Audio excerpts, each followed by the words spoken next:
الرحمن الرحیم وَإِذْ أَخَذْنَا مِنَ النَّبِيِّينَ مِيثَاقَهُمْ وَمِنْكَ وَمِنْ نُوحٍ وَإِبْرَاهِيمَ وَمُوسَىٰ وَعِيسَىٰ ابْنِ مَرْيَمَ وَأَخَذْنَا مِنْهُم مِيثَاقًا غَلِيظًا. صلوات دیجیے محمد علیہ.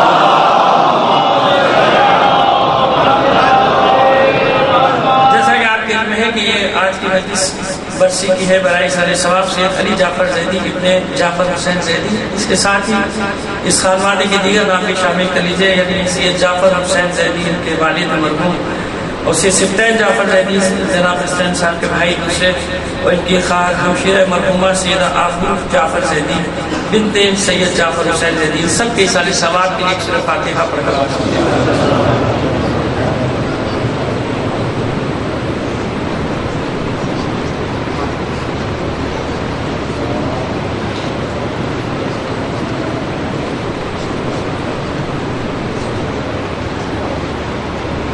ایک سوال کے نام فرما دیجیے محمد علیہ.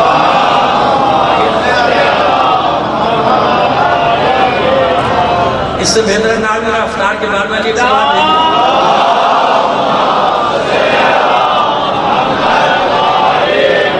آج یہ 10 منٹ یا 12 منٹ لیٹ ہونا بالکل بھی نہیں کھلا، کیونکہ اتنا اچھا ماشاءاللہ وہ چھوٹے سے معصوم بچے نے پہلے اتنا عمدہ کلام پیش کیا. ہمارے دوست حیدرآباد تک کر کے محمد علی وفا ان کا کلام تھا، اور اس کے بعد ہمارے برادر عزیز سجاد گیلانی صاحب نے نایاب ہلوری، وہ بھی ہمارے دوست ہیں اتفاق سے، ہے تو ہلور کے لیکن لکھنؤ میں مقیم ہیں، ان کا کلام پیش کیا، وہ بھی ظاہر ہے کہ بہت ہی اعلیٰ پائے کا تھا. اور پھر باقی رہی صحیح کثر ہمارے سجاد بخاری صاحب نے پوری کر دی. تو ہم بھی چاہتے ہیں کہ ان تینوں کو بھی خراج عقیدت پیش کرنے کے لیے ایک شعر محمد علی وفا کا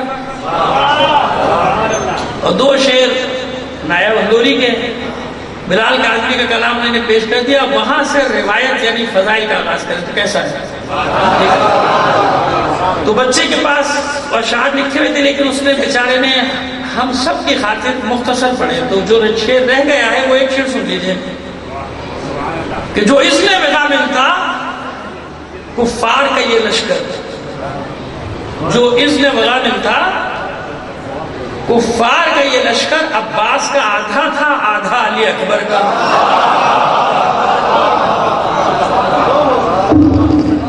جو اس نے وغامل تھا کفار کا یہ لشکر، عباس کا آدھا تھا آدھا علی اکبر کا. اور نایاب ہلوری کے قطع سن لیجئے. یہ سلوات بھیجیے محمد علیہ محمد.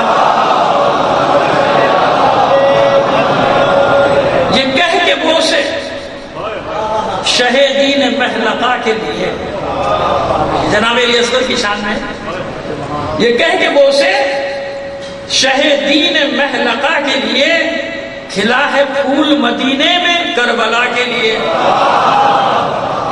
یہ کہہ کے بوسے شہیدین محلقہ کے لیے، کھلا ہے پھول مدینے میں کربلا کے لیے، جہاں میں آیا بھی اور بن چلے چلا بھی گیا.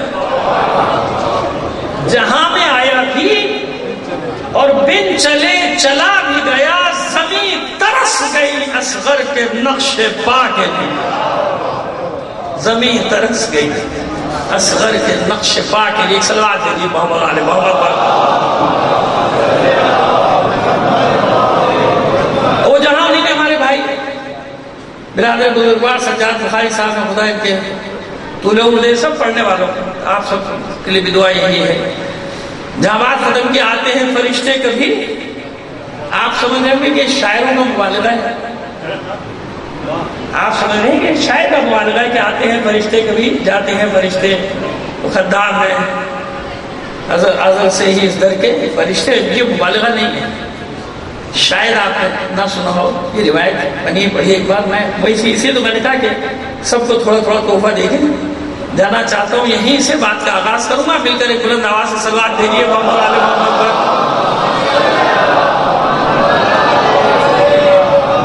اور اپنی بچت کے لیے حوالہ ہمیشہ ایسا رکھتا ہوں کہ جو ہر جگہ موجود ہو. ایسا نہ ہو کہ اس کو ڈھونڈنے کے لیے دنیا میں جانا پڑے، یا کسی ایسی کتاب کا نام نہ ہو کہ جس کا وجود ہی نہ ہو، جیسے SMS پہ آ جاتی ہے نا. ذرا ہوشیار نہ کریں. بعض اقوال چلتے رہتے ہیں جو معصوم کے اقوال ہوتے ہی نہیں. اچھا ایک سازش ہو رہی ہے، سازش کی طرف اشارہ کر دوں کہ جان کے غلط حوالوں کے ساتھ اشتہارات دلوائے جاتے ہیں تاکہ بعد میں ان کی تردید شائع کی جائے کہ تو غلط ہے جناب، یہ حوالے غلط دیے. تو اس سے بڑا ہوشیار ہے. آپ یہ ایس ایم ایس کا جو کھیل چل رہا ہے کہ بڑا گھناؤنا کھیل ہے، یہ مت سمجھے گا کہ اپنے دوست اور چاہنے والے کریں، دوسرے بھی کریں. جو نہیں ہوتا وہ بھی معصوم کے نام سے لگایا خوب، اور پتہ نہیں کیا کیا نام اس میں لکھ کے حوالے لکھ کے صفحہ نمبر وہ ہوتا ہی نہیں، وہ حوالے ہی نہیں ہوتا، کچھ نہیں ہوتا. یہ بھی بتانا میرا فریضہ ہے، اور میں اس میں ہمیشہ بات کرتے رہتا ہوں کہ بابا یہ ایس ایم ایس کا کھیل مت کھیلو. اور آپ بھی بغیر تحقیق کے آگے بڑھاتے تھے ٹھک ٹک ٹک ٹک. جس نے 11 کو موبائل پہ آگے بڑھایا تو انشاءاللہ موبائل کمپنی کو بڑا فائدہ ہوگا. اور وہ جناب لگے ہوئے وہ موبائل ہے، وہ کیا ہے وہ اس میں کہ جس نے نہیں کیا اس کو بڑا نقصان ہوگا. موبائل فون ہے، وہ کیا ہے؟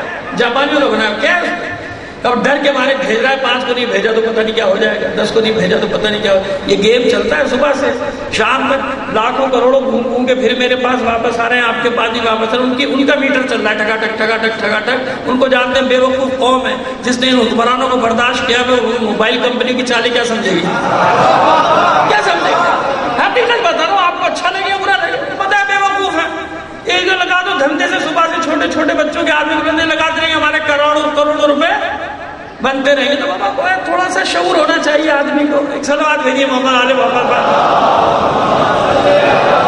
خیر یہ آتے ہیں فرشتے، کبھی جاتے ہیں فرشتے کی تشریح کر دیں. یہ بات کا آج کہ مسئلہ کیا ہے، اور اس روایت کو نقل کرنے والا کوئی اور نہیں ہے. میں کیا کروں کہ میں نے کل بھی عرض کیا کہ میں اسی مشرب کا شارب ہوں، وہیں سے پیتا ہوں، اسی میخانے سے پیتا ہوں جو میخانہ خمینی کا ہے، جو مطہری کا ہے، جو بہشتی کا ہے، جو جواد عاملی کا ہے. اسی میخانے کا آدمی ہوں میں ادنا سا. تو بس وہ انہیں نے نقل کیا اس روایت کو. اور کتاب اردو ترجمہ موجود ہے تو بہت مشکل لوگوں سے پڑھنا ہے، ذرا آسان نہیں ہوتا اس کا، لیکن اردو ترجمہ ہو چکا. مگر اپنی مشکل اس کی عرفان کے لہجے کی وجہ سے لوگ اس کو سمجھ نہیں پاتے. مگر میں کوشش کرتا ہوں کہ بڑے آسان کر کے لوگوں کے سامنے مطالب کو پیش کروں. پڑھتے تو نیند آ جاتی ہے. ایک کو میں نے دیا، ایک سوا پڑھا تو نیند آ گئی، کہ واپس دے دو، سمجھ میں نہیں آیا اس کو. خیر تو اب روایت وہ لکھتے ہیں کہ خانہ فاطمہ میں، خانہ رسول نہیں، خانہ علی نہیں، خانہ کہتے ہیں کہ خانہ فاطمہ الزہرا میں ایک گوشہ ہے. خانہ فاطمہ الزہرا میں ایک گوشہ جس سے عرش تک ایک نوری راستہ جا رہا ہے. یہ تائید کر رہا ہوں تو آپ کہیں یہ سمجھے کہ ہر شاعر مبالغہ کرتا ہے. کرتے ہیں شاعر مبالغہ، مجھے معلوم ہے، مگر اس شاعر کو بھی شاید نہیں معلوم ہوگا کہ اس کے پیچھے بھی ایک روایت ہے. اس نے تو اپنے کہہ دیا جوش میں کہ ایک نوری راستہ ہے بیت فاطمہ سے جو عرش تک جا رہا ہے، اور کوئی لمحہ ایسا نہیں کہ جب فرشتے آ رہے ہوں، آ نہ رہے ہوں اور جا نہ رہے. ہر وقت ملائکہ کا نزول ہے، آ رہے ہیں جا رہے ہیں. یعنی آج تک ختم نہیں ہوا کہ ڈیوٹی ہے ملائکہ کی، بس آ رہے ہیں جا رہے ہیں. وہاں سے لے کے عرش تک کچھ نہیں ہے، خلا ہے، بس عرش ہے اور خانہ زہرا ہے. اس گوشے سے اوپر عرش ہے اور خانہ زہرا ہے. یہی وہ منزل ہے کہ جہاں سارے حجاب ہٹے ہوئے ہیں. 70,000 حجاب جبرائیل کی منزل ہے، آگے بڑھا تو جل جائے گا. یہ 70,000 حجاب، یہاں بلا کیفن والا حجاب ان کی منزل ہے. نہ کوئی رکاوٹ ہے نہ کوئی حجاب، بغیر حجاب کے. جبھی تو نور محمدی آگے بڑھ گیا، نور جبرائیل رک گیا. معراج میں یہی ہوا نا. تو یہ تائید میں لانا چاہتا تھا. ایک صلوات ہے یہ محمد علی محمد پر. آئیے ہماری بات ہو رہی ہے عہد و پیمان. یہ عہد و پیمان ہے کیا؟ انبیاء سے لیا گیا، اوصیاء سے، اولیاء سے، قوموں سے. عہد کے پابند رہو گے ترقی کرتے چلے جاؤ گے، آگے بڑھتے چلے جاؤ گے. عہد شکنی کرو گے ذلیل ہو جاؤ گے، رسوا ہو جاؤ گے، تباہ ہو جاؤ گے، برباد ہو جاؤ گے. یہ قوموں کا تذکرہ اس لیے قرآن مجید میں کیا گیا. یاد رکھنا قوموں کے مزاج یہ ہوتے. یہ نہ سمجھنا ہے کہ اس زمانے میں مزاج کچھ اور تھا، اس زمانے میں مزاج کچھ اور. وہی ہے، ستیزہ کار رہا ہے ازل سے تا امروز، چراغ مصطفی سے شرار بولہبی، ہمیشہ کا یہی سلسلہ رہے گا، یہی سلسلہ چلے گا، اسی طرح سے آگے بڑھے گا۔ موسیٰ و فرعون و شبیر و یزید ان دو قوت از حیات آیت پدید، یہی کاروان انسانی اسی طرح چل رہا ہے۔ جو عہد و پیمان کی پابندی کرے گا باقی رہے گا، عہد شکنی کرے گا ذلت و رسوائی اس کا مقدر بن جائے گی۔ قوم ہو تو قوم کا مقدر بنے گی، افراد ہوں گے تو افراد کا مقدر بن جائے گی۔ ہم نے تم سے عہد لیا، ہم نے تم سے میثاق لی ہے، ایسا نہیں بلکہ یمین اور عہد کے ذریعے سے تم نے بیعت کی ہے۔ حضور پیغمبر ختم مرتبہ صلی اللہ علیہ وآلہ وسلم وہ مدینے میں آنے کے بعد کہتے ہیں حلف الفضول کے لیے کہ اگر آج بھی مجھے اس پر عرب دعوت دیں گے تو میں آج بھی لبیک کہوں گا۔ زمانے جاہلیت کا معاہدہ ہے حلف الفضول، جو قبائل نے کیا تھا مکے کے کہ کوئی بھی ظلم کرے گا ہم ظالم کے خلاف قیام کریں گے۔ حرب الفجار کے بعد یہ محرم میں پڑھ چکے ہیں، جب جنگیں پڑی تھی اسے پڑھ جاتے کہ حلف الفضول کیا ہے۔ میثاق مدینہ، یہودیوں سے عہد باندھا کہ نہیں باندھا، اس کا حوالہ بھی دیتے ہیں ہمارے روشن خیال دانشور کہ رسول نے تو یہودیوں سے بھی معاہدہ کیا، تو کیا مطلب ہے؟ یہودیوں سے معاہدہ کیا تو کیا مطلب ہے؟ فیور کر رہے ہیں ان کا آج کہ آج بھی ان سے معاہدہ کیا جائے، تو بغیر معاہدے کے سب کچھ دے دیا، معاہدے کے بعد اور کیا دینا چاہتے ہو بھائی؟ بغیر معاہدے کے تم نے دے دیا سب کچھ، اب کیا دینا چاہتے ہو؟ معاہدہ کیا تھا؟ شرائط تو دیکھو اس کی، شرائط یہی ہے کہ اگر باہر سے کوئی حملہ کرے گا ہم مل کر، ہمارا دشمن آئے گا تم ہمارا ساتھ دو گے، تمہارا دشمن آئے گا ہم تمہارا ساتھ دیں گے، تجارت اسی طرح کرتے رہو، فتنہ برداشت نہیں ہوگا، تم اپنی عبادت کرو ہم اپنی۔ تو یہ سب توڑ دیا نا یہودیوں نے، کس معاہدے کی پابندی کی؟ اسی لیے رسول نے میثاق مدینہ باندھا تھا، اسی لیے تاکہ یہ توڑیں گے، رسول جانتے تھے کہ یہ توڑیں گے، انہوں نے عہد توڑا، اور جب عہد توڑا تو کیا ہوا؟ 3 قبیلے تھے نا، بنی قینقاع، بنی قریظہ، بنی نذیر، 3 قبائل تھے، ان تینوں کو دربدر کیا، نکالا، ایک کو تو قتل کیا۔ بنی قینقاع کو کیوں قتل کیا؟ اس لیے کہ جنگ پر آمادہ ہو گئے، انہوں نے سازش کی، معاذ اللہ رسول کو قتل کرنے کی سازش کی، اور پھر رسول کو ثالث نہیں مانا، رسول کہتے تھے کہ دے دو اب اپنے آپ کو میرے حوالے کر دو، نہیں اچھا تو کسی کو ثالث مقرر کر دو۔ ثالث مقرر کیا معاذ ابن جبل کو، کیوں؟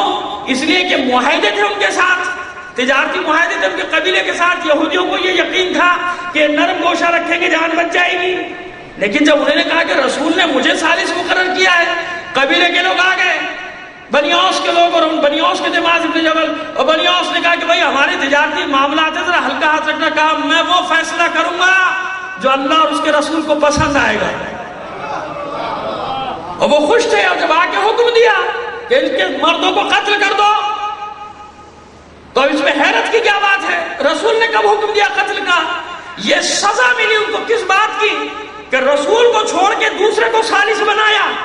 سب سے بڑی خیانت تو یہ تھی نا، اس کا مطلب اس وقت تک انہیں اعتبار نہیں رسول پر، ایک تو رسول کے ساتھ خیانت کی، معاہدہ توڑا، پھر اس کے بعد رسول کہہ رہے ہیں کہ اپنے آپ کو حوالے کر دو میں فیصلہ کروں گا، تو رسول نے فتح مکہ کے وقت کیا فیصلہ کیا؟ معاف کیا کہ نہیں کیا سب کو؟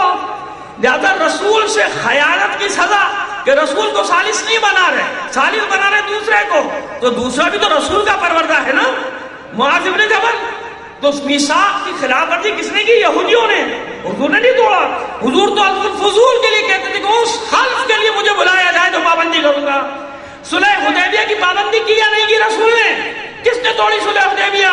کفار نے توڑی، جبھی تو اس کی شرائط انہوں نے رکھی تھی اپنی مرضی کی کہ یہ شرط یہ شرط یہ شرط، رسول نے سب مان لی، مسلمان ناراض ہو گئے۔ یہ کیا ہوا؟ ساری باتیں ان کی مان لی، مسلمان ناراض ہوئے، مومن نہیں۔ صلوات بھیجیے محمد آل محمد پر۔ ماتھے پہ شکن ان کی آئی، اب میں کیا عرض کروں، شعر آ گیا دماغ میں نہیں پڑ رہا، ایک صلوات بھیج دیجیے محمد آل محمد پر۔ بہرحال ماتھے پہ شکن آ گئی لوگوں کے، اور جو امیر المومن تھا اس کے ماتھے میں شکن ہے کہ ناگواری ہے، کوئی تاریخ بتا دے؟ سب کا ذکر ہے، سب ناراض ہو گئے، ایک دوسرے کے سر منڈے کیا رہے تھے، دین آتا گلے کاٹ دے، اتنی ایسی شرائط مان لی ان کی، وہ کہہ رہے صاحب تمہارا آدمی آئے گا تو ہم نہیں دیں گے، ہمارا آدمی آئے گا تو تمہیں دینا پڑے گا۔ رسول کہہ رہے ٹھیک ہے ٹھیک ہے ٹھیک ہے ٹھیک ہے۔ کیوں؟ سب انہیں کو توڑنا ہے، رسول نے تو نہیں توڑی، عہد و پیمان انہیں نے توڑا۔ اوفوا بعہدی اوفوا بعہدکم، تم اپنے عہد کو پورا کرو، ہم اپنے وعدے کو وفا کریں گے۔ جب تم نے عہد توڑ دیا تو ہمیں عہد توڑنے کی ضرورت تھوڑی، عہد تو ٹوٹ گیا نا، میں تھوڑی عہد توڑ رہا، عہد تو تم نے توڑا۔ جب عہد توڑ دیا تو باقی شرطیں خود بخود ختم ہو گئی، لہذا اس کی کتنی اہمیت۔ اب سنیے ایک روایت مولا عارفان مولا متقیان علی بن ابی طالب علیہ السلام کی زبانی، ان الوفاء بالعہد من علامات اہل الدین، اہل دین کی علامتوں میں سے سب سے بڑی علامت کیا ہے؟ عہد کی پابندی کرنا۔ جو عہد کیا ہے، اور اس عہد کی تعریف میں کر چکا، تشریح کر چکا کہ جو جہاں ہے وہ کسی نہ کسی عہد کا پابند ہے۔ عہد وہ چیز ہے جس کو لکھنے کی ضرورت نہیں، عہد وہ چیز ہے جس کو چلا چلا کے کہنے کی ضرورت۔ عہد انسان اپنے دل میں بھی کرتا ہے، جہاں بھی ہے ایک عہد ہے، ایک عہد کا پابند ہے۔ نوکری بھی کر رہا ہے تو ایک عہد کا پابند ہے کہ نہیں؟ وہاں بھی ایک میثاق لکھی جا رہی ہے کہ نہیں؟ ایک ایگریمنٹ لکھا جا رہا ہے کہ نہیں؟ پابند ہے، اس کو نہیں توڑنا، عہد کا پابند ہے۔ تو عہد کی پابندی کیا ہے؟ علامات ہے مومن میں سے کبھی عہد کو نہ توڑنا، جو عہد کیا اس کی پابندی کرنا۔ کیونکہ منافق کی پھر علامت بتائی کہ منافق کی سب سے بڑی علامت یہ کہ جب عہد کرے گا توڑ دے گا۔ عہد کرے گا، شروع ہوتا ہے لوگوں سے، ختم ہوتا ہے دین پہ۔ لوگوں میں اس کا دیکھ لو کہ عہد کی پابندی کیسی ہے، اس کے بعد تمام کہاں ہو جائے گا؟ جا کے دین پر، دین سے کیے ہوئے عہد و پیمان کو توڑ دیتا ہے، دین سے کیے ہوئے عہد و پیمان کی پابندی نہیں کرتا۔ کل میں نے عرض کیا تھا نا کہ غدیر خم میں کیا ہے؟ ولایت علی کا عہد کیا نا، سب نے عہد کیا، سب نے بیعت کی، سب آ کے ہاتھ پہ ہاتھ رکھتے تھے اور بیعت کرتے تھے اور مولا مانتے تھے۔ اس کے بعد عہد توڑ دیا۔ آج تک عالم اسلام افراتفری کا شکار ہے کیونکہ عہد کو توڑا ہے، رسول سے کیے ہوئے، اللہ اور اس کے رسول سے کیے ہوئے عہد کو توڑ دیا۔ اور یہ ان میں سے امام محمد باقر علیہ السلام فرماتے ہیں 4 جرم ایسے ہیں جن کی سزا ہر جرم سے پہلے ملے گی۔ 4 جرم یاد رکھیں گا، یہ روز صبح شام ہمیں پیش آتے ہیں 4 مسئلے اکثر لوگوں کو۔ 4 جرم ایسے جن کی سزا ہر جرم سے پہلے ملے گی۔ ایک کس جرم کی سزا؟ کہ تو کسی پر احسان کرے اور وہ بدلے میں تیرے ساتھ بدی کرے، برائی کرے، اس جرم کی سزا ہر جرم سے پہلے دے گا۔ کہ آپ کسی پہ احسان کریں، کہتے ہیں نا صاحب جس پہ نیکی کرو اس کے شر سے بچو۔ اگرچہ اس کی تشریحات بہت ساری ہیں، لیکن یہ کہ بہرحال اب 5 امام کا بھی قول ہے کہ اس جرم کی سزا ہے کہ جس پر تم احسان کرو وہ تمہارے ساتھ بدی کرے، احسان فراموشی سے نہ کرے، بھول نہ جائے، بلکہ اور تمہارے ساتھ برائی کرے گا۔ اس جرم کی سزا ہر جرم سے پہلے ملے گی۔ دوسرا جرم، تم کسی پر ظلم نہ کرو، کوئی تم پر ظلم کرے، ہم نے ظلم نہیں کیا، ہم پر ظلم ہو رہا ہے، تو اللہ اس کی سزا ہر جرم سے۔ اب جہاں تک آپ کے ذہن جا سکتے ہیں چلے جائیے، کہ ہم کتنے ہی کمزور کیوں نہ ہو، ہم کتنے ہی گناہگار کیوں نہ ہو، مگر مظلوم ہیں کیونکہ ہم پہ ظلم ہو رہا ہے۔ اب دیکھیے پہنچیے گا آپ مطلب تک، ہم گناہگار ہیں مانا، ہم خطاکار ہیں مانا، مگر ہم ظالم نہیں، ہم نے کسی پر ظلم نہیں کیا۔ پہلی 2 چیزیں دیکھ لیں، احسان ہمارا، ملک کس نے دیا؟ قسم کھا کے کہہ رہا ہوں، ابھی 14 اگست گزری، تھوڑا انہیں ایصال ثواب تو پہنچا دوں۔ جو دعوے دار بنے بیٹھے، ملک کس نے دیا؟ محمد علی اور فاطمہ نے۔ ملک کس نے دیا؟ محمد علی۔ تنخواہیں نہیں تھی، تمہارے بڑوں سے پوچھو، تمہارا گوشت پوست خون جو بلڈنگیں آج بنی ہیں ہمارے پیسے سے بنی ہے، کوئی تنخواہ دینے والا نہیں تھا، خزانے میں 1 ٹکا نہیں تھا. یا حبیب شیخ نے تنخواہ دی تھی یا راجہ صاحب محمود آباد نے تنخواہ دی تھی. ریکارڈ اٹھا کے پاکستانی حکومت کا دیکھ لو کہ کس نے دی ہے پہلی تنخواہیں. جو کچھ بھی بنا ہم سے بنا. ہم نے احسان کیا, احسان کا بدلہ ہمارے ساتھ برائی سے دیا گیا. اس کی سزا ملے گی. ہر جرم سے پہلے سزا ملے گی. احسان ہے ہمارا یہ پاکستان. ہمارے پرکھوں نے بنایا, ہمارے بڑوں نے بنایا, ہمارے پیسے پر بنا. مگر جیسے اسلام پہ قبضہ گروپ آیا ویسے پاکستان پہ بھی قبضہ گروپ آیا. ایک ہی تاریخ ہے نا, تاریخ ایک ہی ہے نا. تم کسی پر ظلم نہ کرو, وہ تم پر ظلم کرے. ہم نے ظلم نہیں کیا. تاریخ گواہ ہے کہ ہم ظالم نہیں, مگر ہم پہ ظلم ہوا اور ہو رہا ہے. اور سب ملعون خاموش تھے. 30 سال سے ہم پر ظلم ہو رہا ہے, سب چپ تھے. مذہبی جماعتیں, سیاسی جماعتیں, اور یہاں کی مجالس گواہ کہ ہم 16 سال سے چیخ رہے تھے. اب تو کراچی میں وہ ریکارڈ بھی دوبارہ ہوائی ترفیع کا چلانا شروع کر دیا جب ہم نے جملہ کہا تھا کہ اطمینان رکھو, جو آگ تم نے ہمارے لیے لگائی ہے نا, اس آگ میں پورے ملک کو جلنا پڑے گا. جل رہا نہ گھبرائیں. میں کہہ رہا ہوں بابا آپ بالکل نہ ڈریں. اس لیے چاہ رہا ہوں کہ یہ باتیں بھی ریکارڈ پہ رہیں. اب دیکھ رہے ہو کیسی آگ لگی ہے. ایک ہی جگہ پارا چنار جہاں جشن ہوا ہے آج, پورے فاتح میں کہاں ہوا جشن تمہارا؟ جن کو مارا گیا, جن کا قتل عام کیا گیا, وہیں پہ فلیگ لہرایا گیا.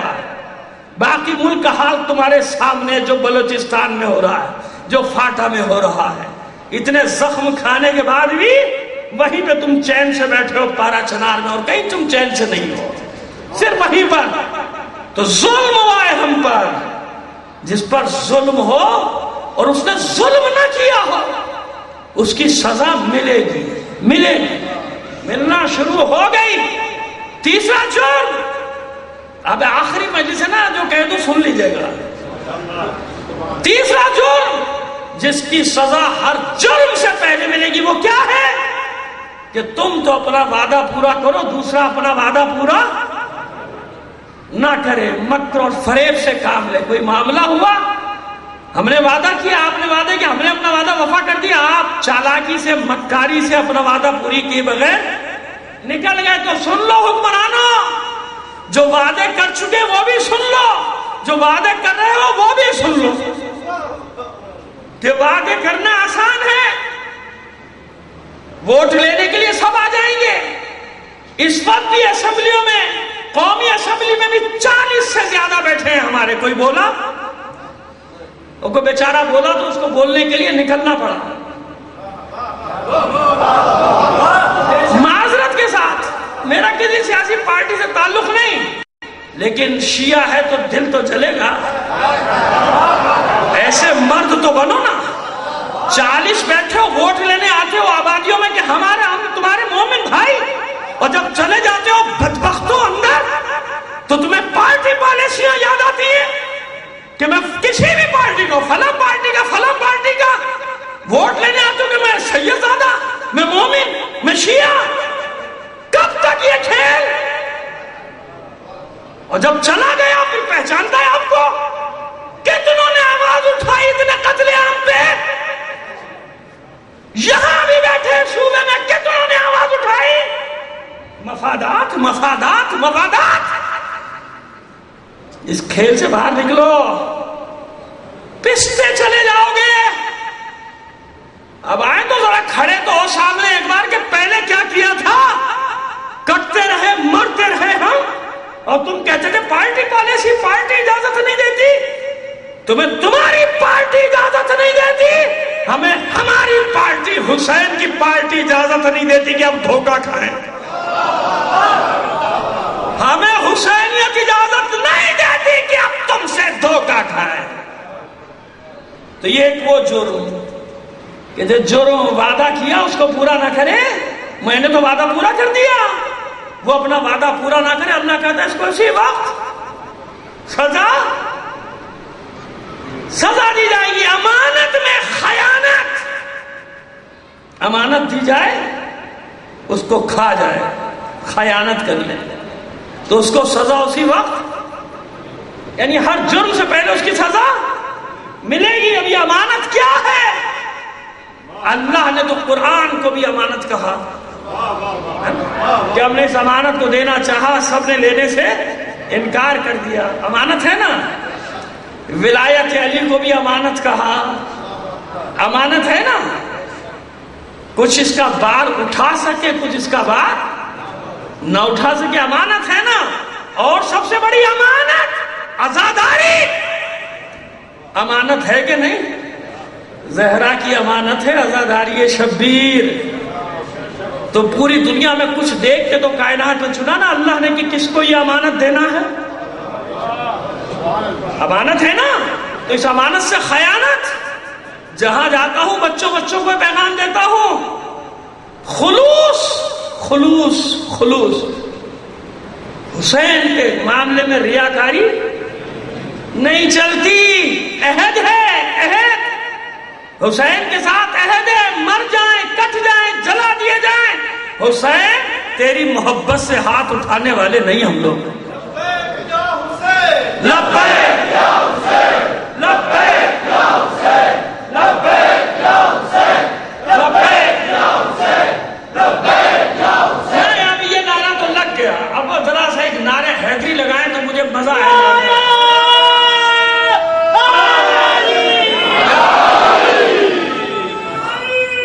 ماشاءاللہ ماشاءاللہ۔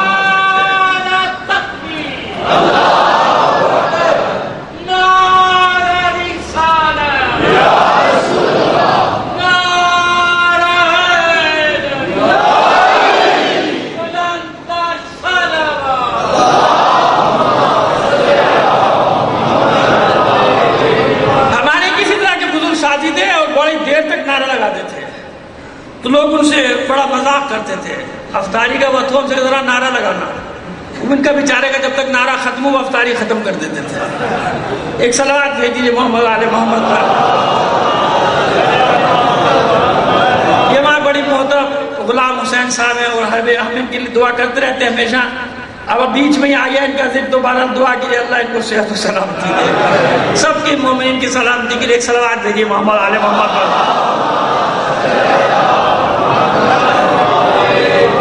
تو یہ وعدہ ہے نا، حسین کے ساتھ وعدہ کیا ہے، تو عزاداری امانت، اس امانت کا دفاع کرنا ہے۔ خلوص، ریاکاری یہاں نہیں چلتی۔ بچپن سے سکھا دیں اس کو تقدس، ہر زیارت کا ایک تقدس ہوتا ہے، وہ چاہے ذوالجناب ہو، چاہے تابوت ہو، چاہے علم، مذاق نہیں ہے، اس کو مذاق نہ سمجھے، کوئی اپنی میراث نہ سمجھے، اس کو کوئی کمرشل چیز نہیں ہے یہ۔ اور جب ایسا کرو گے تو تماشا بنتا ہے، ہم نے بھی تماشا بنتے دیکھا ہے۔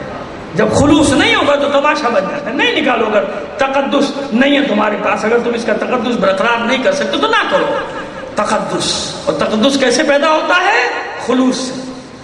حسین سے خالص رہو، حسین سے خالص رہو گے، باقی جو کمیاں ہیں زندگی میں وہ پوری ہو جائے گی۔ وہی تو شفاعت ہے جو فاطمہ زہرا کرے گی، وہی شفاعت ہے جو مادر حسین دروازے پہ کھڑی ہو جائے گی، پروردگار جب تک یہ میرے حسین کے چاہنے والوں کی بخشش نہیں ہوگی نہیں جاؤں گا۔ لیکن چاہنے والا خالص تو ہونا، جب نا خالص ہونا چاہیے، وہاں ریاکاری نہیں چلتی، خواہ مخواہ کی ڈرامہ بازی نہیں۔ خالص حسینی، خالص حسینی جانتا ہے کہ عزاداری کا مطلب کیا ہے۔ عزاداری کا مطلب ہی ہے کہ حسین کے استغاثے کا جواب، دنیا کو احتجاج کرنے کا اگر طریقہ سکھایا، یہ میں چینلز میں بھی کہہ چکا ہوں، تو عزاداری نے سکھایا ہے۔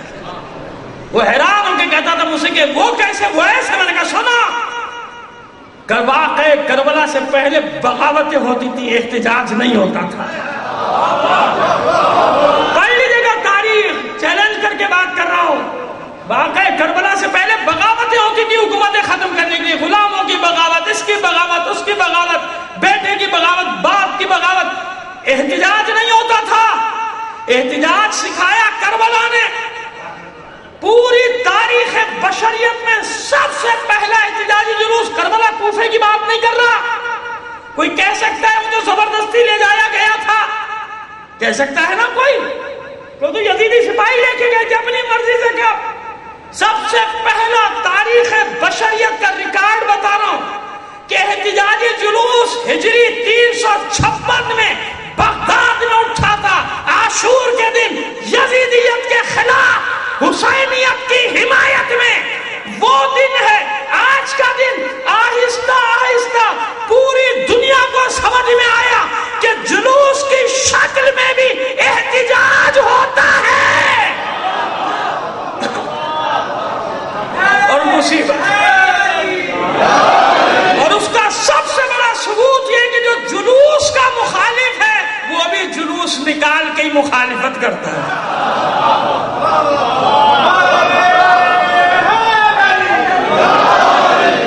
جی سب سے بڑی دلیل کیا ہے؟ جلوس نہ اٹھاؤ اس کے لیے بھی جلوس نکال رہا ہے. مطالبہ کر رہا ہے چھٹی کرو چھٹی کرو چھٹی کرو. اب بھیا ہم تو کہہ رہے ہیں چھٹی کرو. ہم نے کبھی اپنی قوم سے کہا کہ 21 رمضان کو دکانیں بند کر دینا؟ کہا کاروبار بند کر دینا، آفس نہ جانا؟ کہا کسی سے؟ ضرورت ہے پوری قوم جانتی ہے بھائی چھٹی ہو یا نہ ہو ہمیں آنا ہے جانا ہے نا. پہلے اپنی قوم کو تو سنبھال لو، اس سے تو چھٹی کرا دو. پھر حکومت سے مطالبہ کرو پہلے اپنی قوم کو تو یہاں تک لے کر آؤ. اگر 9-10 کو چھٹی ہوتی ہے، جہاں نہیں بھی ہوتی وہاں مولائی چھٹی کر لیتا ہے چلا جاتا ہے. تو اس کو ضرورت ہی نہیں چھٹی گورنمنٹ کرے نہ کرے، چلو پہ چھٹی کرے نہ کرے. ہر شیعہ کو ہمیں کسی کو یہاں سے تھوڑی کہنا پڑتا ہے کل اپنی دکانیں بند رکھنا، کاروبار بند رکھنا. شیعوں کل چینوں میں کبھی کہا نہیں. فطرت ہے نا، فطرت ہے بھائی، کرنا ہے. پانی کے بغیر مچھلی نہیں نا. شیعہ کہاں رکے گا بھائی؟ کس کو چیلوں کو آشور کہاں سے کہیں بھی ہوگا. اور کسی بھی علاقے کا یہی تو دنیا آج تک سمجھ نہیں سکی کہ کہیں تو صرف مخصوص طبقہ چند لوگ نکلتے پوش ایریا میں، کسی کو کیا پتا آج کا میلاد ہے کہ کیا ہے. لیکن یہاں تو مسئلہ دوسرا ہے نا. کوئی آدمی رک سکتا ہے گھر میں؟ کوئی نہیں رکے گا، چلا جائے گا. تو پہلے یہاں تک تو لے آؤ کہ لوگ اپنی مرضی سے تو دکانیں بند کر دیں بھائی. پھر حکومت سے چھٹی کا مطالبہ کیا کرو. تو یہ احتجاج کرنے کا طریقہ کس نے سکھایا؟ حسینیت ہے.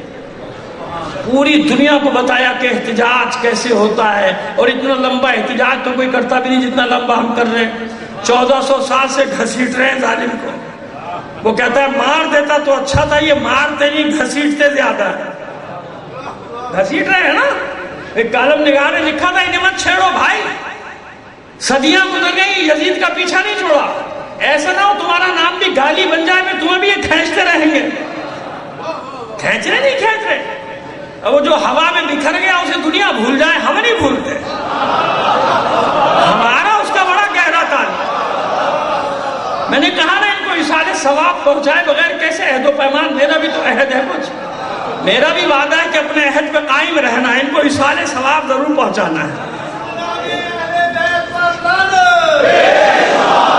تو یہ ہے عزاداروں کا عہد. اب مجھے بتاؤ علماء کا عہد ہے یا نہیں؟ خطبہ کا عہد ہے یا نہیں؟ ذاکرین کا عہد ہے یا نہیں؟ دانشوروں کا عہد و پیمان ہے یا نہیں؟ قومیات میں آگے آگے بڑھ کر کام کرنے والوں کا کوئی عہد و پیمان ہے نہیں ہے کہ نہیں؟ ان میں سب سے سخت جو عہد و پیمان ہے انبیاء کے بعد وہ ہے علماء کے ساتھ. کس کے ساتھ ہے؟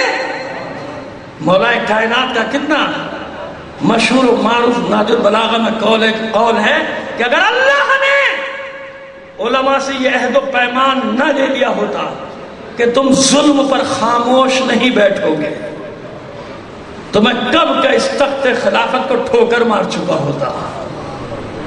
علماء کا ذکر ہے اس میں. کتنا بڑا عہد و پیمان ہے ہمارا. طالب علموں کا عہد و پیمان ہے. یہ گوشت پوست سب کس سے بن رہا ہے؟ مکتب امام صادق سے.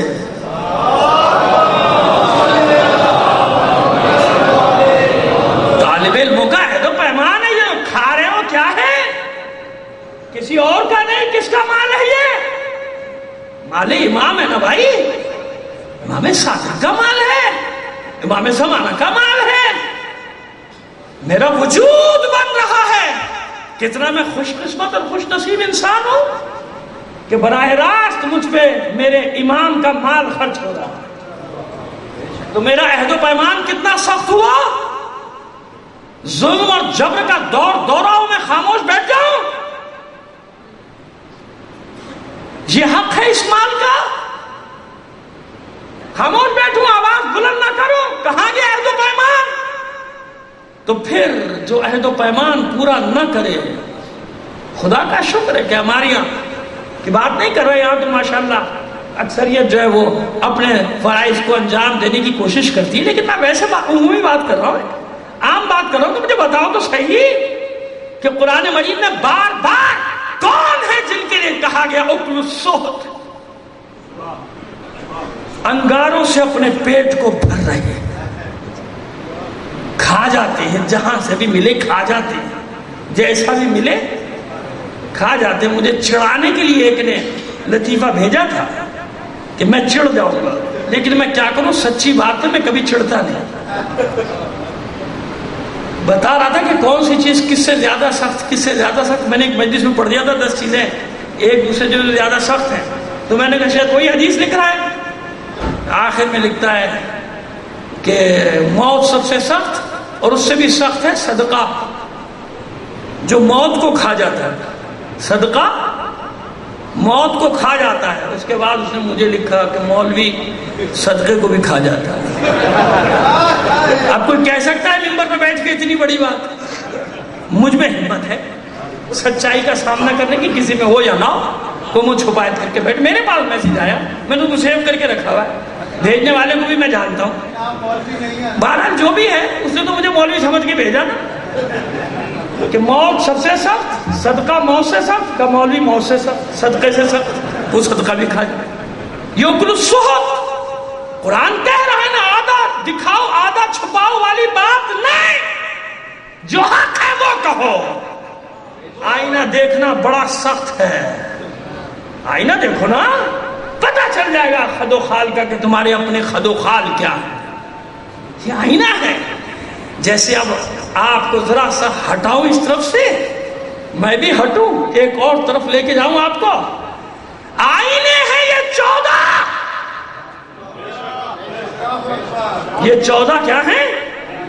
آئینے ہیں جن میں خالق کائنات اپنے جمال و کمال کا مشاہدہ کرتا ہے۔ عرفا کی زبان میں بات کی ہے میں نے، مجھے زیب نہیں دیتے تھے یہ جملے، میں بہت گناہگار آدمی ہوں، لیکن عرفا یہی کہتے کہ 14 آئینے جن میں ان 14 آئینوں کا خالق کون؟ خالق اللہ، یہ مخلوق، لیکن کیسی مخلوق کہ بنانے والا بنانے کے بعد ناز کرتا۔ بیٹا بیٹھ جاؤ یہاں بھی، ایک تماشا کیا کر رہے ہیں؟ عظمت محمد و آل محمد صلی ان 14 آئینے کون؟ کہ انہیں بنا کے پروردگار اپنے جمال اور کمال کا مشاہدہ کرتا ہے۔ اللہ جمیل و یحب الجمال۔ تو کیسے بنائے گا؟ ایسے ہی تو بنائے گا کہ ایک ہی شخصیت کیا کیا رکھتی ہے؟ حسن یوسف، دم عیسیٰ، ید بیضاداری۔ حسن یوسف، دم عیسیٰ، ید بیضاداری، آنچہ خوبا ہمیں دارند تو تنہا داری۔ یہ ہے اللہ کے محبوب محمد عربی کی ذات کہ کائنات کے جتنے کمال و جمال ہے اللہ نے اس میں رکھ دیے، اور اس کے بعد اس میں سے تقسیم کیے تو کوئی یوسف بن گیا، کسی کو حسن ملا، کسی کو دم ملا تو عیسیٰ روح اللہ بن گیا، کسی کو ید بیضا کا کمال مل گیا، کسی کو عصا مل گیا، کسی کو حسن مل گیا، کسی کو کلام مل گیا، کسی کو کلیم بنا دیا، کسی کو ملک دے دیا، کسی کو ملک بنا دیا۔ یہ سب کمالات جمع ہوئے تو محمد نہیں بنا، محمد سے تقسیم ہوئے تو 1,24,000 کمالات وجود میں آئے ہیں. اب بس یہی سے آپ کی غلط فہمی دور کرنا چاہتا ہوں کہ اللہ محمد کے کمالات بانٹتا رہا. کچھ آدم کو دیا، کچھ نوح کو دیا، کچھ ابراہیم کو، کچھ اسماعیل کو، کچھ موسیٰ کو، کچھ داؤد کو، کچھ سلیمان کو، کچھ ایوب کو، کچھ یعقوب کو، کچھ یوسف کو، کچھ عیسیٰ کو. بتاؤ ذات محمدی میں کوئی کمی آئی؟ ایک بہت بڑی غلط فہمی دور کرنے جا رہا ہوں آپ لوگوں کی. بانٹتا رہا انوار محمدی میں سے، انبیاء کو ملتی رہی چیزیں، کوئی کمی آئی؟ نہیں آئی. تو خدا کے بندو، بس جب علی نے شب ہجرت سودا کیا اللہ سے، وَمِنَ النَّاسِ مَن يَشْرِي نَفْسَهُ ابْتِغَاءَ مَرْضَاتِ اللَّهِ، اللہ کی مرضیاں خرید لی تو کبھی غلط فہمی میں نہ رہنا کہ اللہ کے پاس کیا بچا. وہ نور ہدیت ہے، نور ہدیت دے رہا ہے. جیسے محمد نے بانٹا تو محمد میں کمی تھوڑی آئی. کل تشریح کر چکا تھا تو کبھی علی کی ذات کے معاملے میں غلط فہمی میں نہ پڑنا. علی کو علی سمجھو گے تبھی مزہ آئے گا. کہیں اور لے جاؤ گے تو مزہ ختم، کیف ختم، کیف باقی نہیں رہتا، کیف باقی نہیں رہے گا.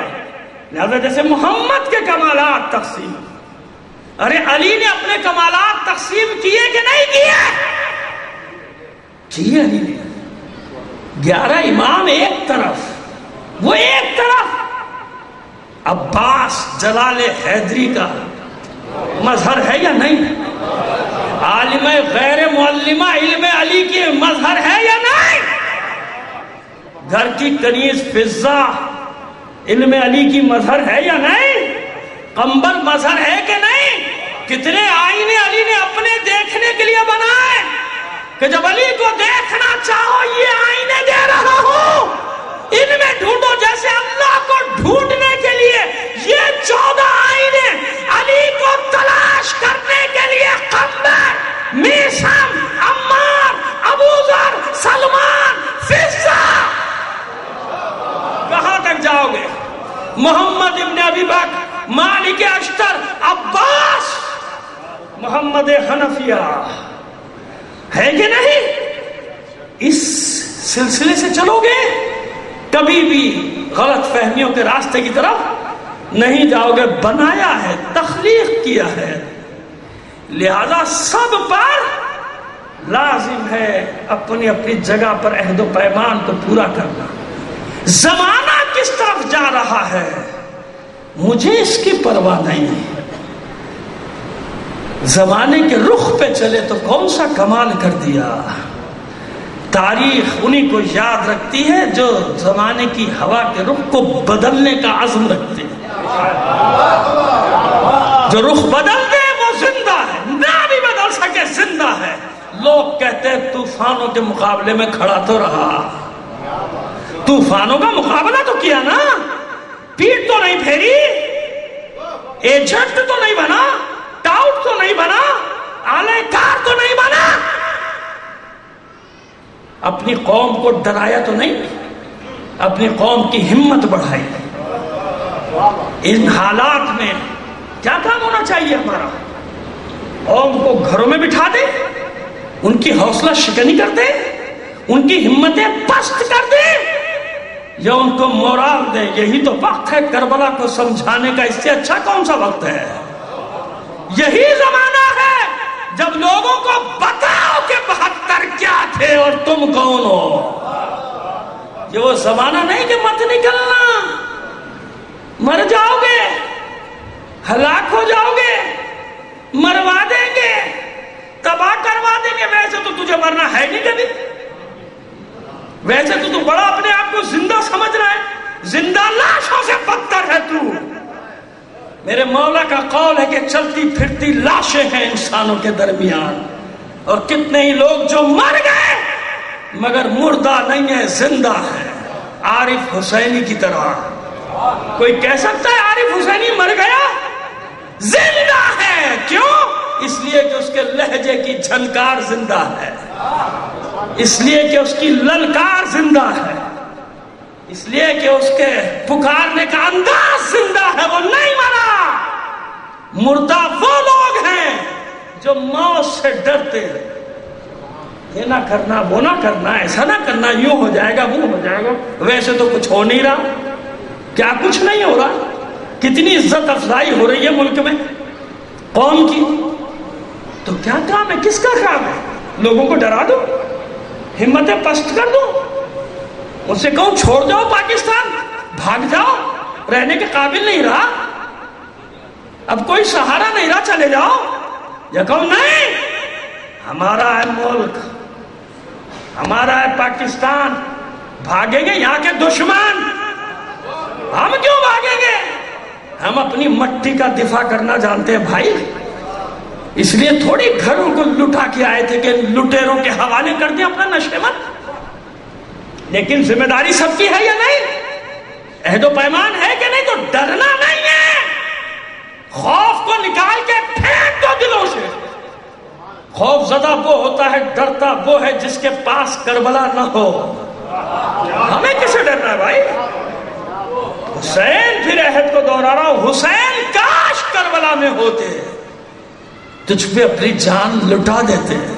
لٹاتے کہ نہیں بتاؤ؟ یہی کہتے نا، نہ کہنا چھوڑ دو. کل بھی میں نے عرض کیا تھا نا کہ کہنا آسان ہے، عمل کرنا کاش ہوتا. کاش ہونے کا مطلب کیا ہے؟ آج بھی تو پکار رہی ہے کربلا. لوگوں کے سر کاٹے جا رہے ہیں، ہاتھ پیر کاٹے جا رہے ہیں، کتنا ظلم ہو رہا ہے. اور ایسے ظلم کے جن کو تو میں بیان بھی نہیں کر سکتا. کسی کی ذمہ داری نہیں، اپنی اپنی پناہ گاہوں میں بیٹھے رہو، اپنا کام چل رہا ہے بس ٹھیک ہے. رسک کون لے؟ اچھا رسک نہ لو، بیٹھے رہو، مگر باطل کی حمایت کے لیے تو نہ نکلو. بیٹھے رہو، نہیں رسک لے سکتے نہ لو. باطل کی حمایت کیوں؟ سنو، میری مشکل یہ ہے کہ میں تاریخ کا اسٹوڈنٹ ہوں اور میں بھلا نہیں سکتا ان چیزوں کو. جب کوئی خچر پہ آیا تھا جنازہ روکنے کے لیے حسن کا، تو جانتے ہو حسین نے کیا کہا تھا کہ تیرا عجیب حال ہے، کبھی اونٹ پہ آتا، کبھی گدھے پہ آتا، مگر جب آتا ہے گھر سے نکلتا ہے باطل کی حمایت کے لیے نکلتا ہے. ہمیشہ باطل یا تو نکلتا نہیں گھر سے، جب نکلے گا باطل کی حمایت کے لیے نکلے گا. تو اتنا تو خیال کرو کہ اگر حق کا ساتھ نہیں دے سکتے تو باطل کے لیے گھروں سے تو نہ نکلا. نہیں معلوم تمہیں مورخ کیا لکھے گا، تمہیں احساس بھی نہیں ہے کہ مورخ کیا لکھنے جا رہا ہے. ایک کردار محفوظ ہو رہا ہے کہ کس نے کہاں خیانت کی ہے قوم کے ساتھ.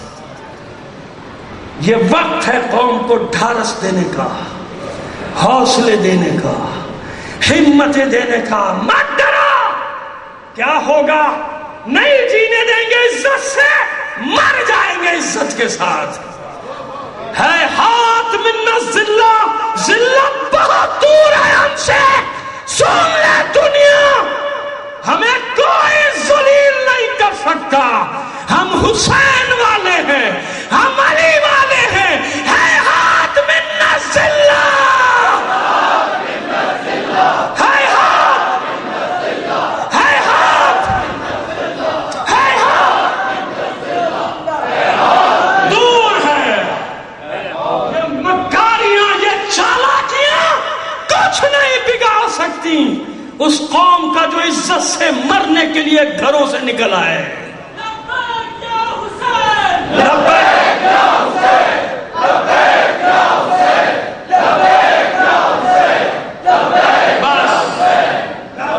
ختم کر دیا میں نے بیان کو. اتنی سمجھ میں نہیں آ رہی بات. حق اور باطل کی تمیز مٹ گئی. حق کا ساتھ نہ دے، باطل کی حمایت کے لیے تو نہ نکلو. باطل کی مدد کرنے کے لیے تو نہ نکلو، نہ دو حق کا ساتھ، غیر جانبدار ہو جاؤ۔ خود بھی جانتے ہو کہ غیر جانبداری کا مطلب کیا ہے؟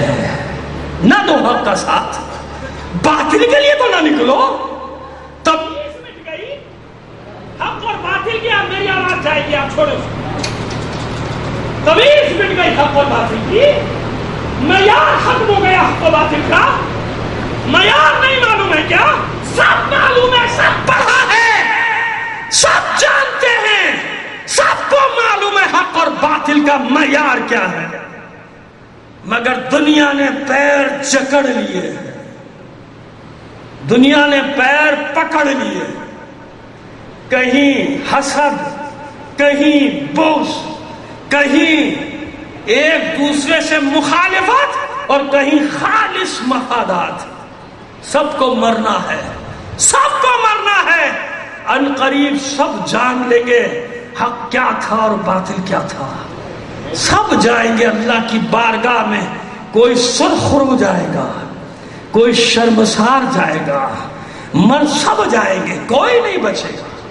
اپنے مفادات کا دفاع کرنے والے بھی مر جائیں گے، اپنے مفادات کو پسے پشت ڈال کر اپنے سروں کو ہتھیلی پر رکھ کے نکلنے والے بھی مر جائیں گے۔ بچنا کس کو ہے یہاں؟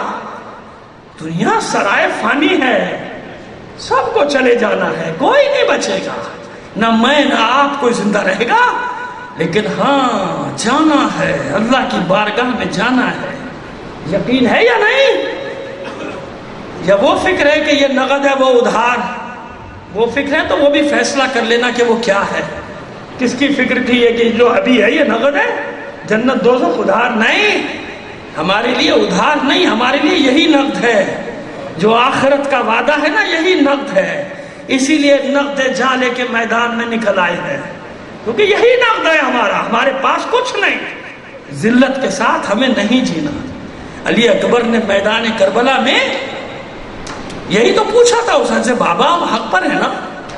کیوں؟ ارے اتنے سے لوگ رہ گئے، 12-15 مجاہد رہ گئے، ادھر ہزاروں کا لشکر کھڑا ہے، دیکھ رہے ہیں جو بھی جاتا ہے ایک ایک کر کے ختم ہو رہا ہے، خوش ہو رہے ہیں لوگ۔ دیکھو پہلے ہم کہتے تھے نہ جاؤ، یہ ہوا۔ ارے تمہیں کیا معلوم جون کو کیا مزہ آ رہا ہے زخم کھانے میں حسین کی محبت میں؟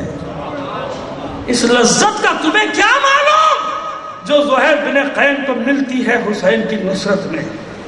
اس لذت کا تمہیں کیا معلوم جو لذت قاسم کو مل رہی ہے، جو کہہ رہا ہے شہد سے زیادہ شیریں ہے موت، موت شہد سے زیادہ شیریں ہے میرے نزدیک۔ تو میں کیا معلوم کیا لذت مل رہی ہے حر کو زخم کھانے میں تلواروں اور تیروں کے۔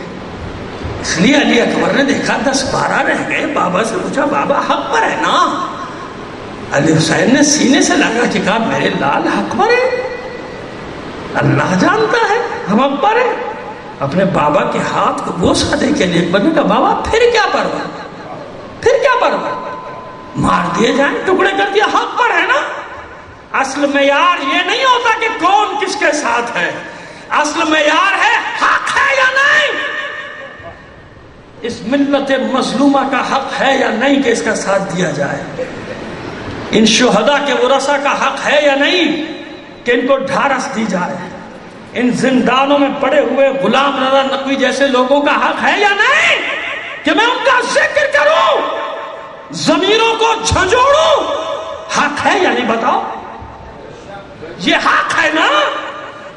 تو اس حق کے لیے آواز نہ بلند کی جائے، اس مظلوم ملت کو حوصلہ نہ دیا جائے، اس مظلوم ملت کو ڈھارس نہ دی جائے، اس مظلوم ملت کے دلوں سے خوف نہ نکالا جائے۔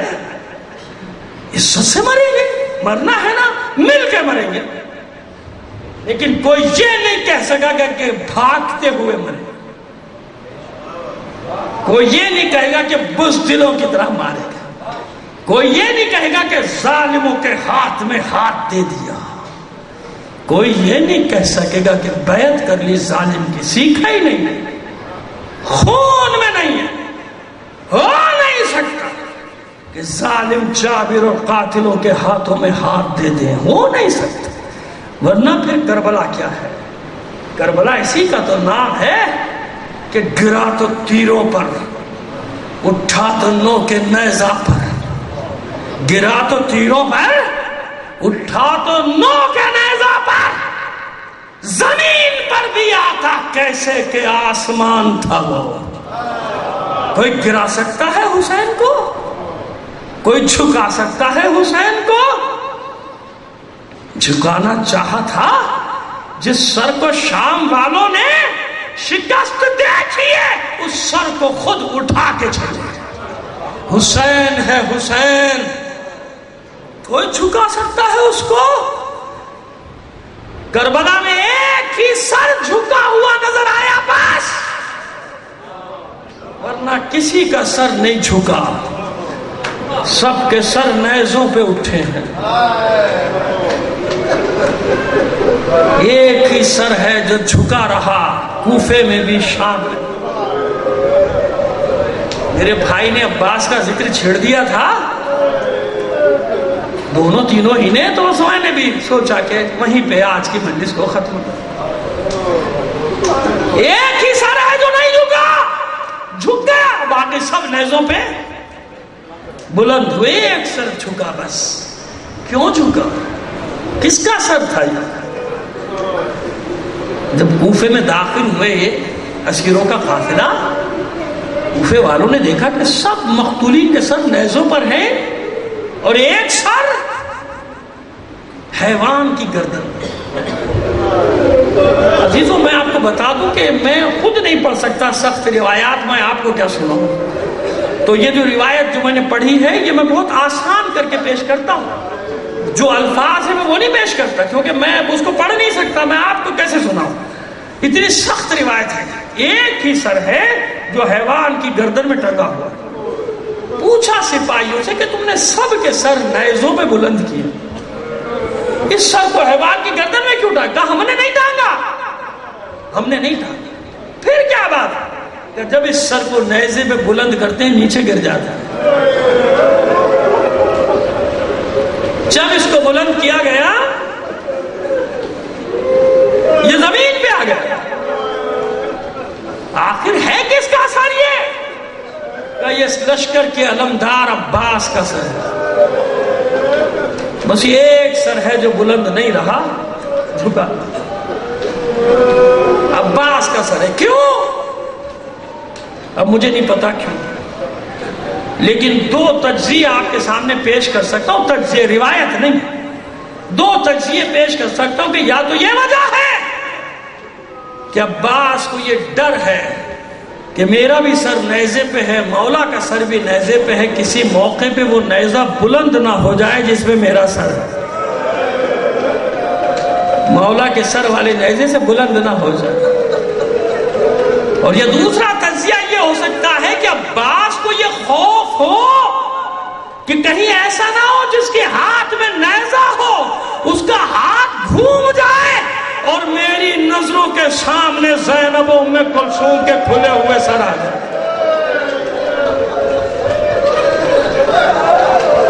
کیا ہے یہ عباس؟ کیا ہے یہ عباس؟ یہ بھی نفس المحموم کی روایت پڑھ رہا ہوں، جو پڑھنے لگا ہوں اس کو بھی ہلکا کر کے پڑھ رہا ہوں آپ کے سامنے، کہ شمر نے بہت سے واقعات بتائے جب سر قلم کر رہا تھا تو کیا کیا میں نے دیکھا۔ ایک واقعہ بتاتا ہے کہ جب میں نے سر قلم کر دیا تو میں نے دیکھا حسین کے لب تھرا رہے، تھرا رہے۔ اور جب میں نے غور سے دیکھا تو نہیں، میں نے دیکھا کہ لبوں میں جنبش ہو رہی ہے۔ اب جب میں اپنے کان قریب لے گیا تو لبوں پہ ایک نام تھا، عباس۔ اب میں کیسے عرض کروں عباس حسین کے لیے کیا ہے؟ یعنی اس وقت میں حسین نے کسی کو یاد کیا تو عباس کو یاد کیا، میرا قوت بازو عباس، میرا عباس۔ بس دو چار جملے سن لیجیے ذرا، پوری میں نے شہادت نہیں پڑھتا، بس آخری چند جملے سن لیجیے کہ جب عباس زین سے زمین پر آئے تو سنتے ہیں نا مسائل کے اس جملے کے بغیر عباس کے مسائل مکمل نہیں ہوتے کہ جو گرتا تھا ہاتھوں کا سہارا لیتا تھا، مگر میرا مولا جب گرا تو بازو نہ تھے، سر کے بل اس طرح آیا تھا سارے تیر جسم بے بس ہو گئے. گرتے گرتے آواز دی تھی یا مولا ہو ادرک، مولا میری مدد، مولا میرے پاس آؤ، مولا میں نے اپنی جان قربان کر دی. حسین نے عباس کی آواز سنی، دونوں ہاتھوں سے کمر تھام کے کہا عباس الان انکسر ظہری، عباس اب میری کمر ٹوٹ گئی، اب میری کمر ٹوٹ گئی عباس. حسین آگے بڑھے، کوئی چیز اٹھائی گود میں اور آگے بڑھے، کچھ اور اٹھایا گود میں. جانتے ہو کیا ہے؟ پہلے بھی عباس کا بازو اٹھایا، بعد میں بھی عباس. یہ بازو کہاں، عباس کہاں گرے، کیوں؟ دونوں مقام کربلا میں الگ الگ ہے نا. پہلے بازو کے قتل قلم ہونے کی جگہ ایک اور، دوسرے کی اور. کیوں؟ ارے یہی تو بتا رہا ہے کہ عباس نے کیسی جنگ کی تھی. ایک بازو قلم ہونے کے باوجود عباس کتنی جد و جہد کرتا رہا، دوسرا بازو کہاں قلم ہوا. اور پھر عباس کا لاشا اتنی دور کیوں؟ اس لیے کہ واپس مڑا تھا عباس. جب بازو قلم ہو گئے، پانی بہ گیا، تو عباس نے اپنے اسب وفادار سے یہ کہا تھا واپس چل واپس چل. ارے اب تو میرے بازو بھی نہیں جو پانی لانے کی کوشش کرے، کیا منہ دکھاؤں گا، واپس چل. جب آئے ہیں حسین عباس کے سرانے، بس آخری 2-3 جملے عزادارہ سن. آئے عباس کے سرانے، سر اٹھا کے زانوں پہ رکھا، عباس نے اپنا سر زمین پہ پٹخ دیا. پھر حسین نے سر زانوں پہ رکھا، پھر اپنے سر کو پھینک دیا زمین پہ. تیسری بار حسین نے کہا عباس ہمارا زانوں گوارا نہیں ہے، میرے بھائی عباس یہ بار بار اپنا سر ہٹاتے کیوں ہو؟ عباس نے کہا مولا میں غلام ہوں، تو آقا ہے. مولا مجھے گوارا نہیں غلام کا سر آقا کے زانوں.